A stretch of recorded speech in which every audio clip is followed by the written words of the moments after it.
ആഹാരം തൃപ്തി തോന്നണമെന്നുണ്ടെങ്കിൽ Arabian food കഴിക്കണം. ഇന്ന് രാത്രി ഭക്ഷണത്തിന്റെ കാലമാണ്. നഗരങ്ങളിൽ മാത്രമല്ല, ഗ്രാമങ്ങളിൽ പോലും പാതിരാത്രി ഭക്ഷണം കഴിക്കുന്നവരാണ് ഉള്ളത്. അതൊക്കെ ഏത് ഭക്ഷണമാണ്? ആ ഭക്ഷണങ്ങളുടെ ഒന്നും പേര് നമുക്ക് ഇവിടെ ഇപ്പോൾ ഓർത്തെടുക്കാൻ പോലും പറ്റില്ല. കരിഞ്ഞ മാംസത്തിന്റെ ഗന്ധം. മാംസം കഴിക്കുന്നത് തെറ്റാണെന്നൊന്നും ഞാൻ പറയുന്നില്ല കേട്ടോ. പക്ഷേ കരിഞ്ഞ മാംസത്തിന്റെ ഗന്ധം, രൂക്ഷമായ തീഷ്ണമായ ഗന്ധം നമ്മളുടെ നാസാദ്വാരങ്ങളെ തുളച്ചുകൊണ്ട് കടന്നു പോകുന്നു. നമ്മുടെ തെരുവുകളിലൂടെ സഞ്ചരിക്കുമ്പോൾ ഒരു ശ്മശാനത്തിലൂടെ കടന്നു പോകുന്ന പ്രതീതിയാണ് ഇന്ന് നമ്മുടെ കേരളത്തിലെ തെരുവിലൂടെ വൈകുന്നേരം സഞ്ചരിച്ചാലുള്ളത്. അവിടെ നമ്മൾ ശവവർമ്മയാണ് കഴിക്കുന്നത്. ചിലരതിന് ഷവർമ്മ എന്ന് പറയുന്നുണ്ട്. കഴിക്കുന്നത് വർമ്മയാണ്, കഴിക്കുന്നത് ശവമാണ്. അതുകൊണ്ടാണ് അതിന് ശവവർമ്മ എന്ന് പേര്. കേരളത്തിൽ ഷവർമ്മ കഴിച്ച് അനേകം പേര് മരിച്ചു. അതിലൊരു മുഹമ്മദ് ഇല്ല, അതിലൊരു ആയിഷ ഇല്ല, അതിലൊരു തോമസ് ഇല്ല. പക്ഷെ അതിൽ വർമ്മയുണ്ടായിരുന്നു. അതുകൊണ്ടായിരിക്കും ഒരുപക്ഷെ അത് ഷവർമ്മയായത്. ഈ ആക്രാന്തം മൂത്ത് ഭണ്ഡാരമടങ്ങാൻ ഇത് പോയി തിന്നു ചാകുന്നവന്റെ പേര് ഹിന്ദു എന്നാണ്. ഇന്ന് ഈ നവോത്ഥാനം ചില സ്ഥലങ്ങളിലെങ്കിലും വഴിപിഴച്ചു പോകുന്നുണ്ടോ എന്നും സംശയിക്കേണ്ടിയിരിക്കുന്നു.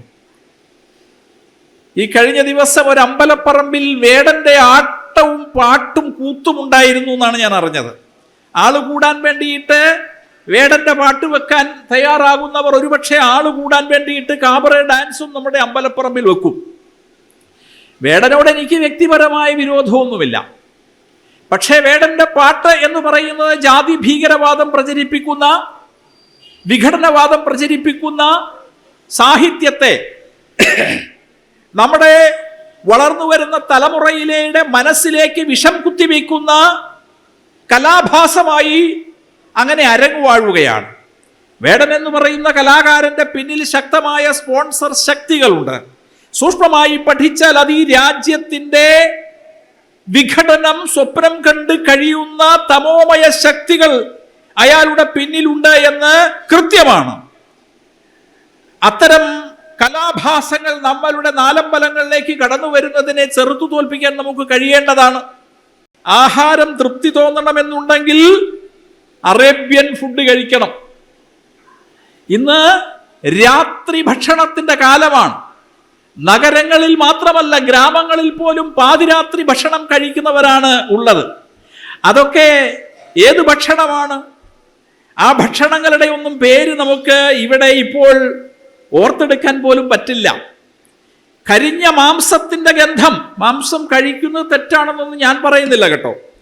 പക്ഷേ കരിഞ്ഞ മാംസത്തിന്റെ ഗന്ധം, രൂക്ഷമായ തീഷ്ണമായ ഗന്ധം നമ്മളുടെ നാസാദ്വാരങ്ങളെ തുളച്ചുകൊണ്ട് കടന്നു പോകുന്നു. നമ്മുടെ തെരുവുകളിലൂടെ സഞ്ചരിക്കുമ്പോൾ ഒരു ശ്മശാനത്തിലൂടെ കടന്നു പോകുന്ന പ്രതീതിയാണ് ഇന്ന് നമ്മുടെ കേരളത്തിലെ തെരുവിലൂടെ വൈകുന്നേരം സഞ്ചരിച്ചാലുള്ളത്. അവിടെ നമ്മൾ ശവവർമ്മയാണ് കഴിക്കുന്നത്. ചിലരതിന് ഷവർമ്മ എന്ന് പറയുന്നുണ്ട്. കഴിക്കുന്നത് വർമ്മയാണ്, കഴിക്കുന്നത് ശവമാണ്. അതുകൊണ്ടാണ് അതിന് ശവവർമ്മ എന്ന് പേര്. കേരളത്തിൽ ഷവർമ്മ കഴിച്ച് അനേകം പേര് മരിച്ചു. അതിലൊരു മുഹമ്മദ് ഇല്ല, അതിലൊരു ആയിഷ ഇല്ല, അതിലൊരു തോമസ് ഇല്ല. പക്ഷെ അതിൽ വർമ്മയുണ്ടായിരുന്നു. അതുകൊണ്ടായിരിക്കും ഒരുപക്ഷെ അത് ഷവർമ്മയായത്.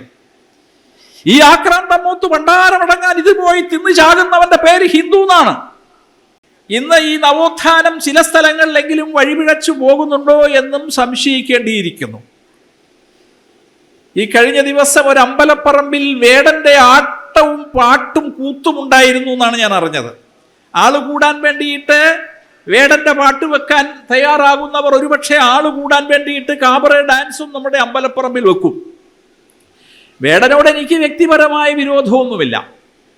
പക്ഷേ വേടന്റെ പാട്ട് എന്ന് പറയുന്നത് ജാതി ഭീകരവാദം പ്രചരിപ്പിക്കുന്ന, വിഘടനവാദം പ്രചരിപ്പിക്കുന്ന സാഹിത്യത്തെ നമ്മുടെ വളർന്നു വരുന്ന തലമുറയിലെ മനസ്സിലേക്ക് വിഷം കുത്തിവെക്കുന്ന കലാഭാസമായി അങ്ങനെ അരങ്ങുവാഴുകയാണ്.